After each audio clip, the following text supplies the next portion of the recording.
The morning of April 19, 1945, a Sherman tank, designated as Easy 8 from the 3rd Armoured Division, idled at the base of a steep forested slope in the Harz Mountains of central Germany. The crew commander, Staff Sergeant Robert Mitchell from Company B, 33rd Armoured Regiment, studied the incline through his periscope. 45 degrees, maybe steeper, loose soil over limestone bedrock, the kind of terrain that swallowed tanks. His driver, Corporal James Warren, a former truck mechanic from Detroit, waited for orders.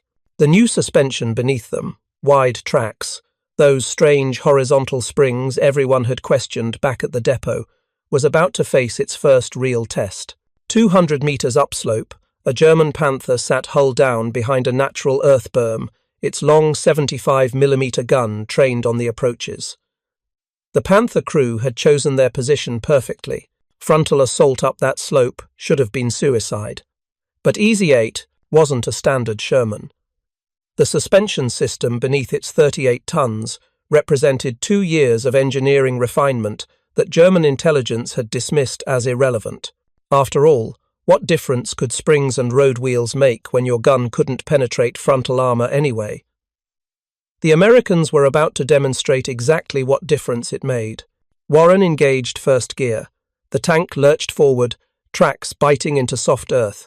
The Horizontal Volute Spring Suspension absorbed the initial shock, each road wheel moving independently across the uneven ground. The ride remained stable, almost smooth, as the Sherman began its climb. Inside the Panther, Oberfeldwebel Hans Richter watched the American tank approach with confidence born from 3 years of armoured warfare. He had fought Shermans in Normandy, in the Ardennes, across the Rhine. He knew their limitations. Their 75mm guns were inadequate against Panther armour at combat ranges. Their narrow tracks and vertical volute spring suspension made them vulnerable on difficult terrain.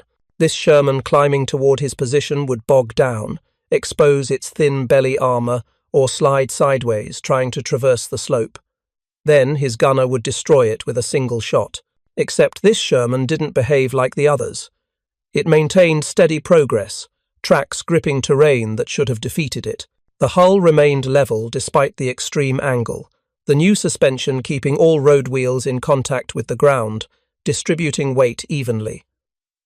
Richter's confidence began to crack. This wasn't right. Shermans couldn't climb like that. If you're enjoying this deep dive into the story, hit the subscribe button and let us know in the comments from where in the world you are watching from today. The Horizontal Volute Spring Suspension System, designated HVSS by American engineers and nicknamed Easy 8 by tankers who operated it, represented the culmination of combat, feedback gathered across 3 years of global warfare. The system addressed specific mobility limitations identified in North Africa, Italy, northwestern Europe, and the Pacific. German engineers, focused obsessively on firepower and armour protection, had largely ignored suspension technology as secondary to combat effectiveness. They were catastrophically wrong. The story of HVSS development begins not with American engineering innovation, but with American engineering pragmatism responding to field complaints.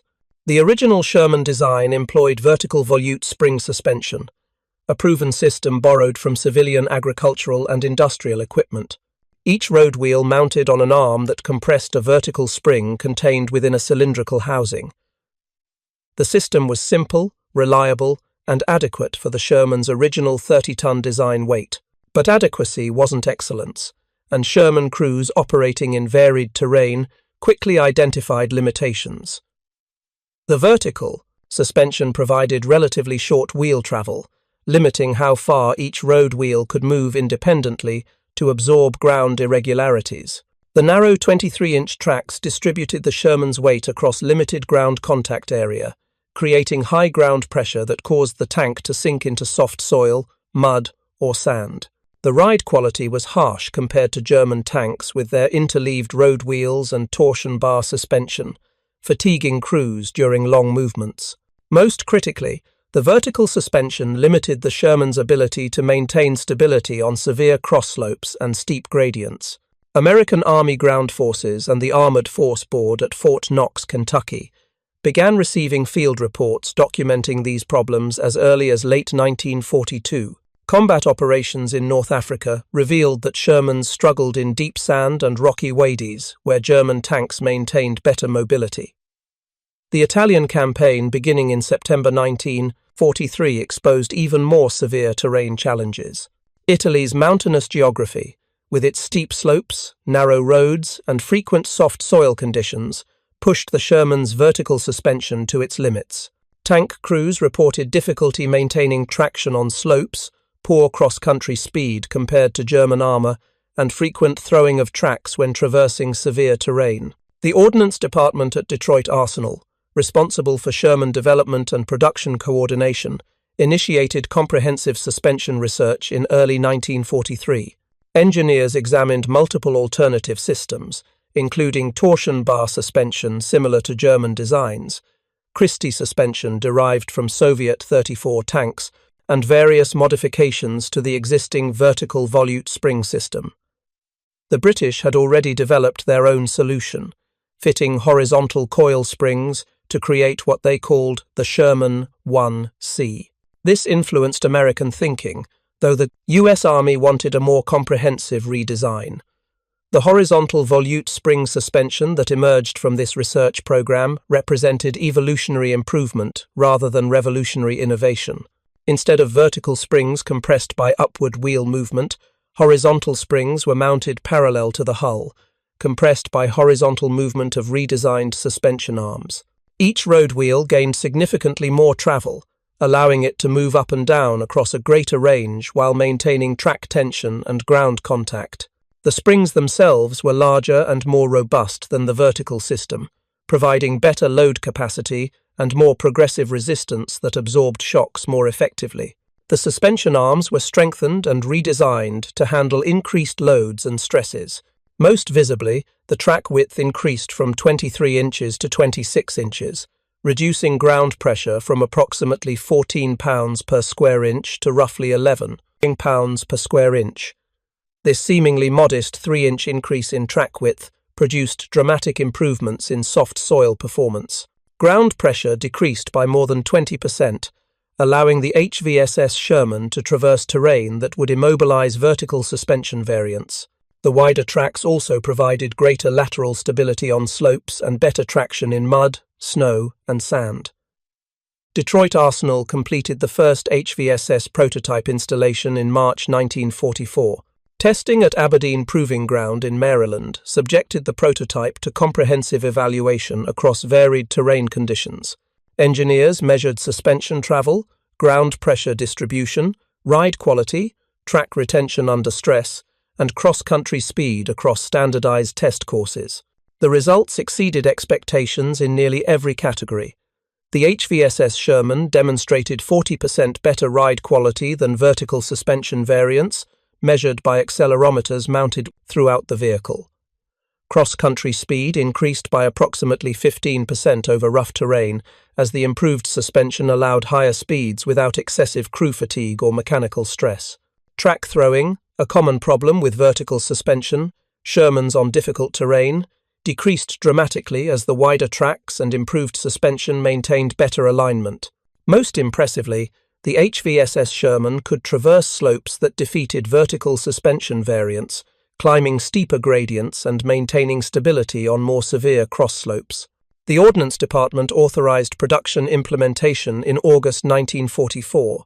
The first production HVSS Shermans, designated M4A38 for the 8th major engineering modification to the M4A3 variant, began rolling off assembly lines in late August and early September 1944. Initial production focused on the M4A3 chassis with the Ford GAA Vate engine, considered the best Sherman power plant by most crews.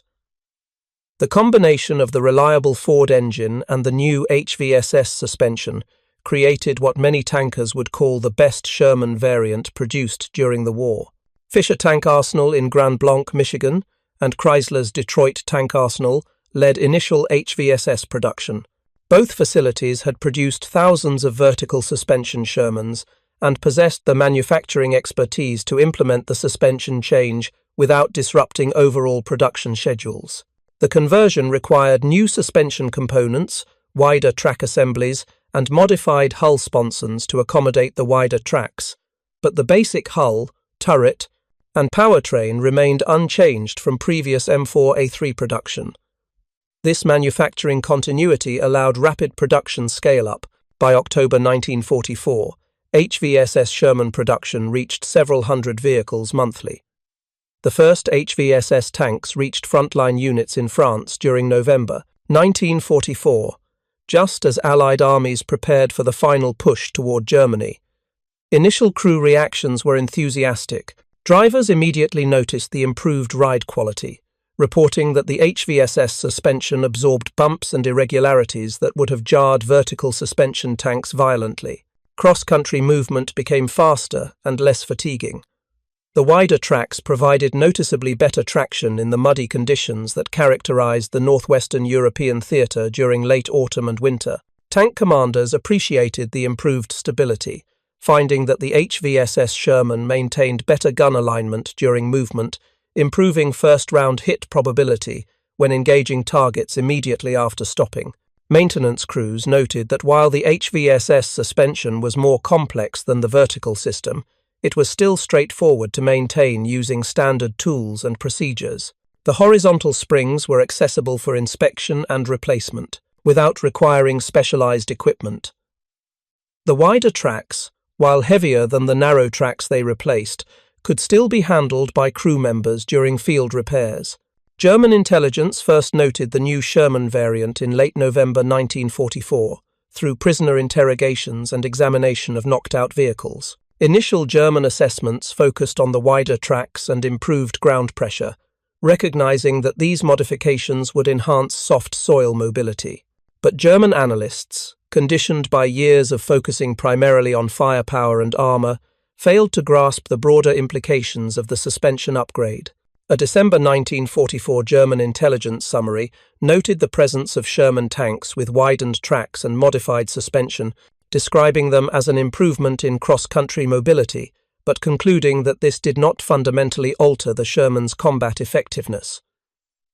The report emphasized that the Sherman's 75mm M3 gun remained inadequate against Panther and Tiger frontal armor, and that increased mobility did not compensate for inferior firepower. This analysis reflected the deeply ingrained German belief that tank combat was primarily about gun versus armor engagements at medium to long range. Mobility was considered secondary, useful for reaching battle positions but not decisive in actual combat. The Germans were about to discover how wrong they were. The operational reality of armored warfare in 1945 bore little resemblance to the German theoretical model. Tank versus tank engagements occurred far less frequently than infantry support missions, ambush operations, exploitation of breakthroughs, and rapid maneuver to seize key terrain.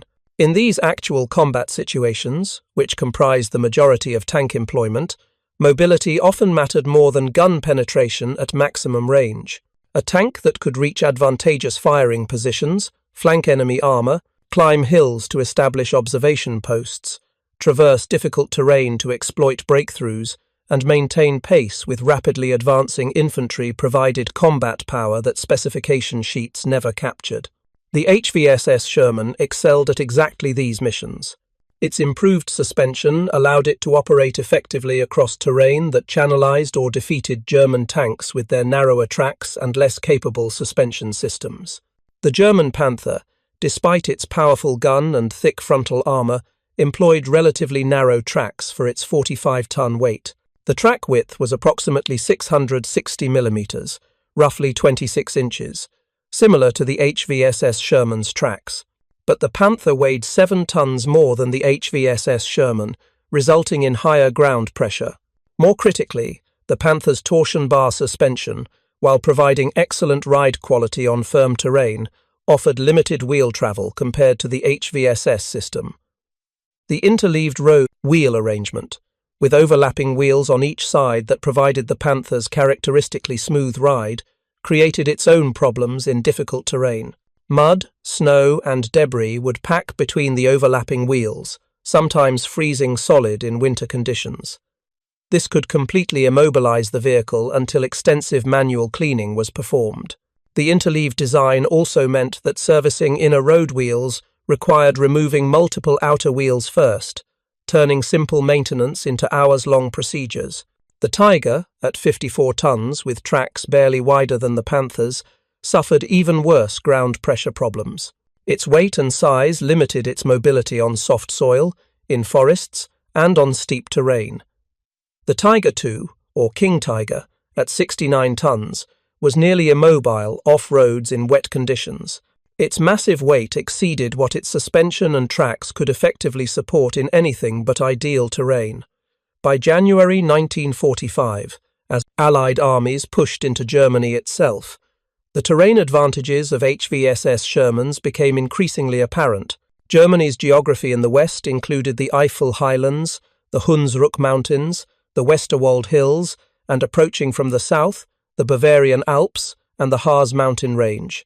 This was not the relatively flat terrain of northern France or the Low Countries. This was broken, difficult country with steep hills, narrow valleys, and frequent soft soil conditions from winter precipitation. German defensive doctrine in this terrain relied heavily on positioning armoured vehicles in hull-down positions on hilltops and ridgelines, using the terrain to protect their hull armour while exposing only the heavily armoured turret. This maximised the German tanks' advantages in frontal armour and long-range gunnery. American doctrine, by contrast, emphasised manoeuvre and combined arms. Rather than accepting frontal engagements on German terms, American tank units would use their superior mobility to flank defensive positions, forcing Germans to relocate or be destroyed from the sides and rear where their armour was vulnerable. The HVSS Sherman's ability to traverse difficult terrain made this flanking doctrine far more effective. Tank commanders could identify routes that German intelligence assumed were impassable to tanks, then use those routes to achieve surprise. A detailed example of this capability occurred during operations in the Harz Mountains in April 1945. The 3rd Armoured Division, Spearhead Division, advanced eastward through central Germany, encountering German defensive positions arrayed across mountainous terrain. Traditional approaches along roads and valleys were heavily defended with anti-tank guns, minefields, and armour in prepared positions. The division's Easy 8 equipped tank battalions identified steep wooded slopes that German defenders considered tank-proof and used those routes to bypass and envelope defensive positions. On April 19th, Company B of the 33rd Armoured Regiment encountered a Panther in a hull-down position, covering the main approach into a small town. Rather than accepting a frontal engagement at a range where the Panther's gun was devastating, the company commander ordered a flanking movement. 2 Easy 8 Shermans, including Staff Sergeant Mitchell's tank, traversed a steep forested slope that climbed approximately 200 metres at angles exceeding 40 degrees in places. The vertical suspension Shermans that preceded the HVSS models could not have made this climb. The tracks would have lost traction on the loose soil and leaf litter. The suspension would have bottomed out on irregularities, possibly throwing tracks. The hull would have angled so steeply that crew members would have struggled to maintain positions and operate equipment. The HVSS Shermans made the climb, their independent road wheel action and long suspension travel keeping all wheels in contact with the ground. The wider tracks distributed weight effectively, preventing excessive sinking into soft soil. The horizontal springs absorbed the shocks from rocks and roots without transmitting jarring impacts to the hull. The crews remained in position, able to operate their vehicles effectively despite the severe angle. Reaching the crest, Mitchell's Sherman emerged onto level ground, approximately 150 metres behind and to the right of the Panther's position. The German crew, focused on the expected threat from their front, detected the flanking movement only when the Sherman appeared in their peripheral vision. Mitchell's gunner, firing the 75mm M3 gun that German intelligence had dismissed as inadequate, struck the Panther's side armour at a range of roughly 90 metres. The 75mm M61 armour-piercing capped ballistic cap round, while unable to penetrate a Panther's frontal glacis at combat ranges, easily defeated the 40mm side armour at this close distance. The Panther's ammunition detonated, the vehicle erupting in flames. The crew abandoned the burning tank within seconds. This engagement pattern repeated across multiple sectors, as HVSS Shermans demonstrated mobility advantages that negated German advantages in armor and firepower. If you find this story engaging, please take a moment to subscribe and enable notifications. It helps us continue producing in-depth content like this. The technical specifications that German intelligence had analyzed correctly, wider tracks, improved suspension, reduced ground pressure, translated into tactical capabilities that German doctrine had not anticipated. A tank's combat effectiveness couldn't be measured solely by its gun's penetration tables and its armor's resistance values. Effectiveness depended on reaching positions where the gun could be employed effectively, maintaining operational availability through reliable mechanics, and providing crews with platforms stable enough to accurately engage targets. The HVSS Sherman, combined with the continued improvements in Sherman reliability that had been evident since early production, created a complete weapon system optimized for actual combat conditions rather than theoretical specifications. The historical irony deepened when examining what German tankers themselves reported about encountering these improved Shermans. Captured German tank crews interrogated in March and April 1945 consistently described increased American tank mobility and aggressiveness. They reported that American armor was appearing in unexpected locations, using terrain that should have been impassable, achieving flanking positions that forced German units to abandon carefully prepared defensive positions. The interrogation reports noted German tanker frustration that their superior guns and armor were being negated by American mobility and tactical flexibility. This represented a complete reversal of the situation in Normandy 8 months earlier. In June and July 1944, when most American Shermans still employed vertical suspension and relatively narrow tracks, German Panthers and Tigers had dominated in the close terrain of the Norman bocage. The hedgerows and sunken roads channelized movement, forcing tanks into predictable routes where German armor could engage at close to medium ranges. Under these conditions, the German advantages in armor and firepower were decisive. Panthers could sit in defensive positions, hull down behind earth berms, waiting for Shermans to advance into killing zones.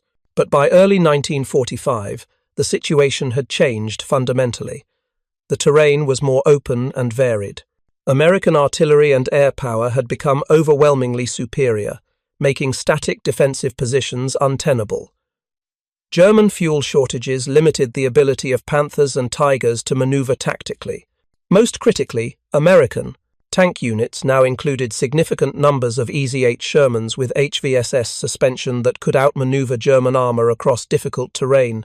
The Sherman's 75mm gun, while indeed inadequate against Panther frontal armor, remained entirely effective against side and rear armor at the close ranges that characterized most actual combat engagements. The HVSS Sherman's mobility advantage allowed American tank commanders to create situations where their adequate guns could be employed effectively rather than accepting engagements where German superiority was decisive. German engineers, reviewing intelligence reports about American tank developments, recognized that they had fundamentally misunderstood the relationship between mobility and combat effectiveness. A January 1945 German technical assessment noted that American improvements to Sherman suspension had produced significant increases in operational mobility, particularly in difficult terrain. The report acknowledged that these mobility improvements compensated for the Sherman's continued inferiority in armor and firepower by allowing American tanks to avoid engagements on German terms. This was as close as German technical assessments came to admitting that their obsessive focus on gun and armor specifications had led them to produce tanks that were less effective as complete weapon systems. The Panther's impressive specifications meant nothing when it couldn't reach battle positions due to mechanical failures, couldn't maneuver effectively due to fuel shortages, or couldn't respond to flanking movements because American tanks were climbing hills that German intelligence had assumed were tank-proof. The statistical evidence from spring 1945 operations supports these qualitative assessments. American armored divisions maintained higher operational readiness rates than German panzer divisions, typically above 75% compared to German rates below 50%. American tanks covered greater distances daily during offensive operations, averaging 30 to 50 kilometers, compared to German movements often limited to 10 to 20 kilometers. American tank units reported higher first-shot hit percentages, partly due to improved stabilization, but also due to the HVSS suspension maintaining better gun alignment during movement and providing more stable firing platforms. These advantages compounded over time.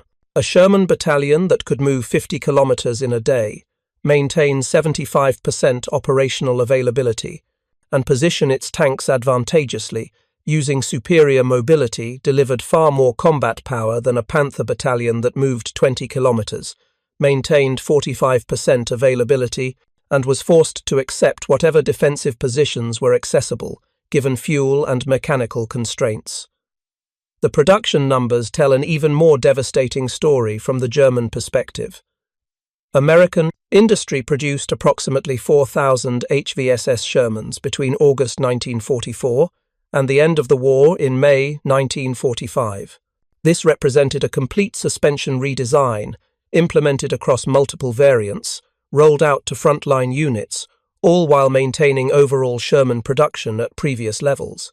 German industry, by comparison, struggled to maintain even basic Panther production during the same period.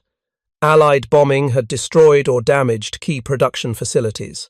The Maybach engine plant and ZF transmission factory in Friedrichshafen, bombed heavily in April 1944, never returned to full production capacity. Slave labor, increasingly employed in German tank factories as German workers were conscripted, introduced quality problems and deliberate sabotage that degraded reliability further. Raw material shortages forced substitution of inferior metals in critical components. By early 1945, newly produced Panthers were noticeably less reliable than vehicles built in mid-1944, which themselves had been considerably less reliable than contemporary Shermans. The Easy-8 represented what American industrial capacity could accomplish even late in the war: continuous improvement of an existing design, rapid implementation of upgrades, maintained production volume, and improved quality. The Panther represented what German industrial capacity could no longer sustain: degrading quality, declining production, accumulating mechanical problems, and inability to implement meaningful improvements. The crews who operated these machines understood these realities viscerally.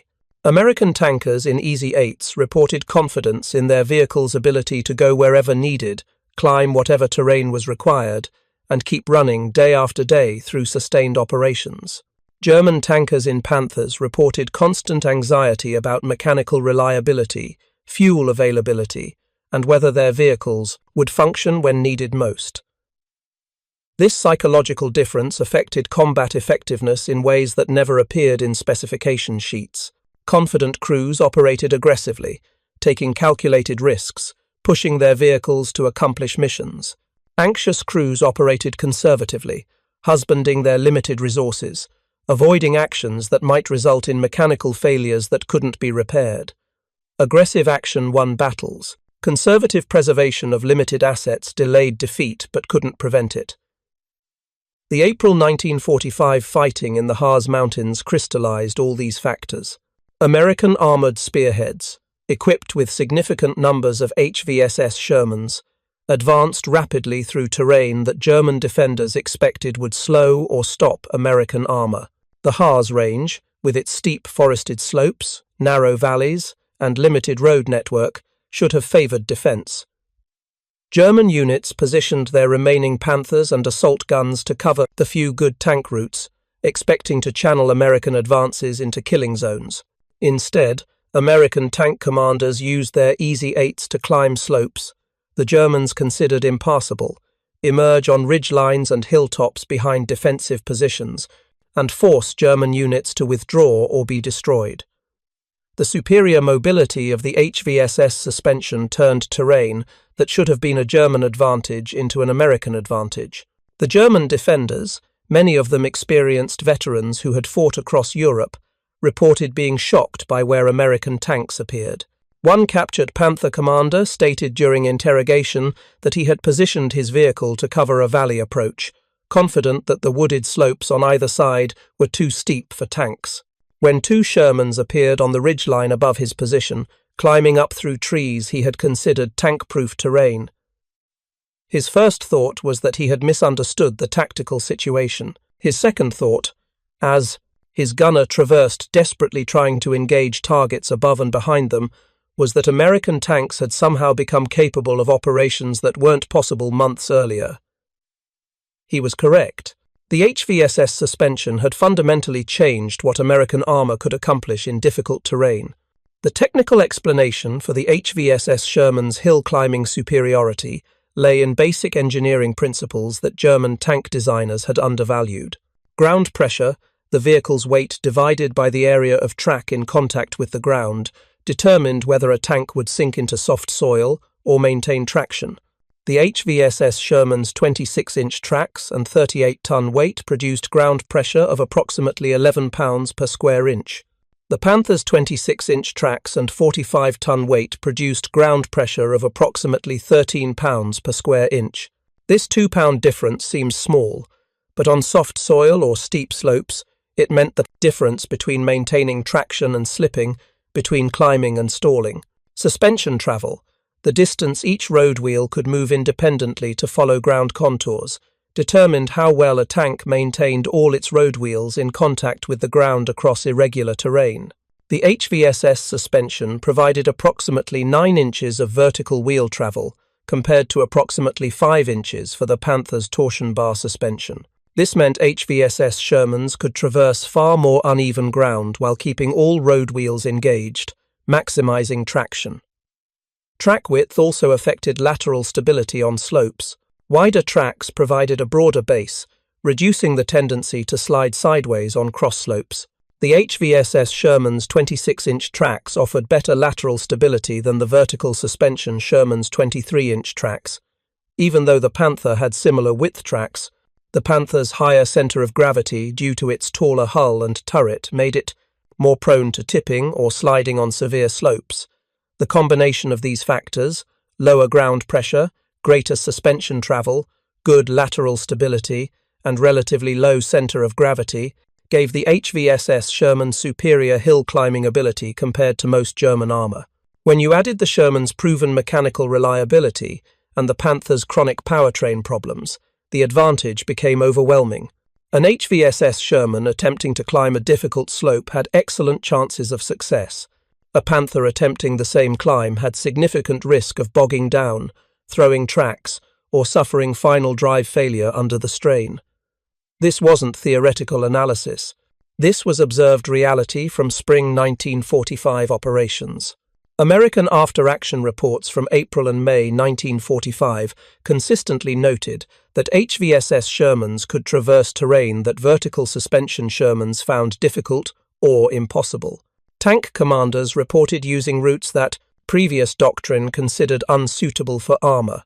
Units accomplished flanking movements that surprised German defenders precisely because those defenders had assessed the terrain as tank-proof, based on their experience with earlier Sherman variants and their own vehicle's limitations.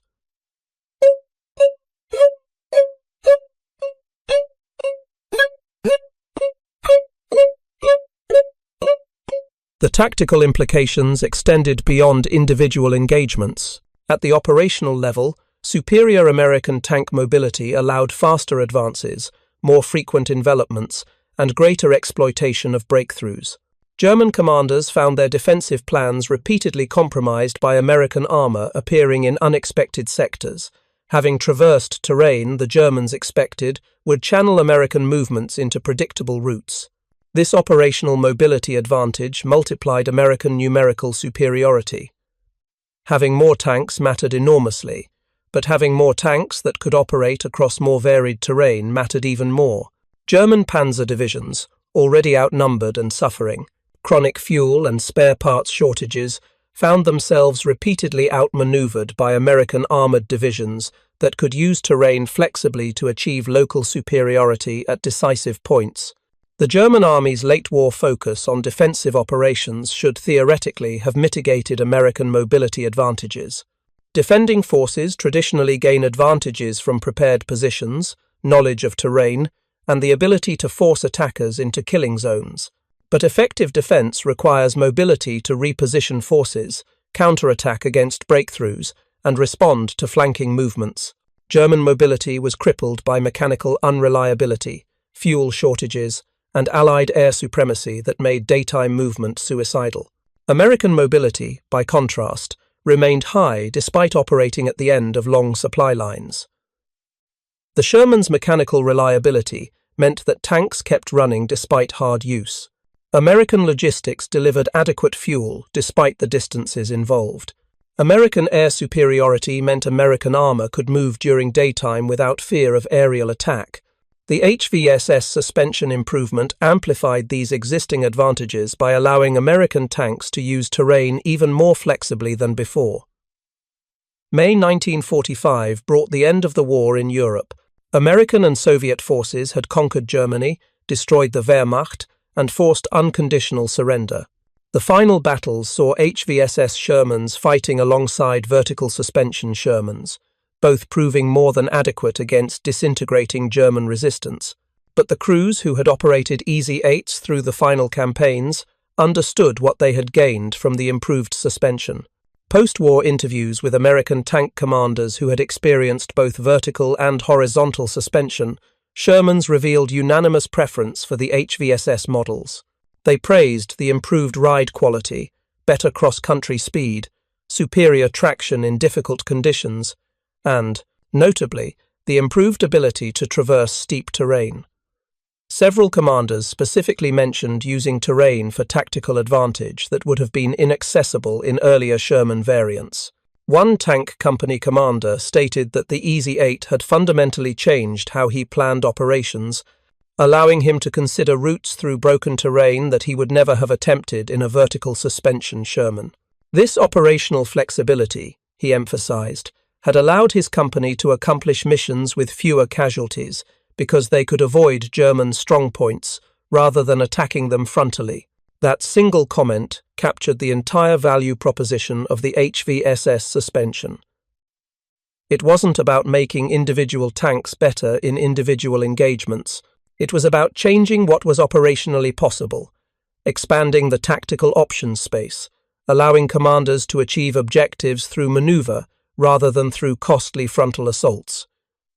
The German obsession with gun penetration and armor thickness had blinded them to these broader considerations of tactical flexibility and operational mobility. They built tanks optimized for specific types of engagements, frontal combat at medium to long range against enemy armor. When actual combat didn't fit that template, which was most of the time, German tank advantages became irrelevant or even counterproductive. The Panzer's powerful gun was useless when American Shermans were climbing hills behind German positions, approaching from angles where the gun couldn't depress far enough to engage. The Panzer's thick frontal armor was worthless when flank shots defeated side armor. The Panzer's impressive specifications on paper translated into expensive, unreliable vehicles that couldn't accomplish the varied missions armor actually needed to perform in combined arms warfare. The HVSS Sherman represented the opposite design philosophy. Accept adequate rather than maximum performance in gun and armor specifications. Prioritize reliability, maintainability, and mobility. Design for the varied missions tanks actually perform, rather than optimizing for a narrow ideal case. The result was a tank that crews trusted, commanders could employ flexibly, and industry could produce in overwhelming numbers while continuously improving. The Sherman didn't need to be better than the Panther in any single specification. It needed to be good enough across all specifications while being superior in the factors that actually determined victory, reliability, availability, mobility, and sustainability. The HVSS suspension, that final major improvement to the Sherman design, epitomized this approach. It made the Sherman better at everything that mattered while maintaining the Sherman's existing advantages in reliability and producibility. The 75mm gun remained the same, still inadequate against Panther frontal armor at long range. The armour remained the same, still vulnerable to German anti-tank weapons. But the tank could now climb steeper hills, traverse worse terrain, maintain higher cross-country speeds, provide better crew comfort, and deliver all these benefits without compromising reliability or increasing maintenance requirements significantly. That was American automotive engineering applied to armoured warfare, not pursuing theoretical perfection, but achieving practical excellence across the full spectrum of requirements. The Germans laughed at the Sherman's 75mm gun, dismissing it as proof of American technical inferiority. They were still laughing when HVSS Shermans climbed hills their Panthers couldn't, flanked positions their doctrine said were secure, and appeared in places their intelligence said were inaccessible to armour. The laughter stopped when those supposedly inferior Shermans destroyed Panthers from the sides and rear, or when German tank crews abandoned their superior vehicles because mechanical failures made them immobile coffins waiting for American artillery or airstrikes. The final verdict on tanks isn't written in specification sheets, comparing gun penetration and armour thickness. It's written in after-action reports documenting which tanks accomplished their missions. It's written in operational readiness statistics, showing which tanks were available when needed. It's written in crew survival rates revealing which tanks protected their operators. It's written in production numbers demonstrating which tanks could be built in quantities that matched demand. By every one of these measures, the Sherman, and especially the late-war HVSS Sherman, was superior to the Panther. German engineers examining captured EZ-8s in the final weeks of the war recognized what their earlier dismissiveness had cost them. Technical reports noted the HVSS suspension's advantages and acknowledged that this represented a successful solution to mobility challenges that German designs had not addressed adequately. These reports, filed as Germany collapsed, served no practical purpose. The war was lost. German tank production had ceased. The Panther would never be improved because there would be no post-war German tank industry for years. But the reports documented, in careful engineering language, that German technical assessments had been wrong. Mobility mattered more than they had believed. Suspension technology deserved more attention than they had provided. The American approach of continuous incremental improvement had proven more effective than the German pursuit of revolutionary advances. These were painful admissions from engineers trained to believe in German technical superiority.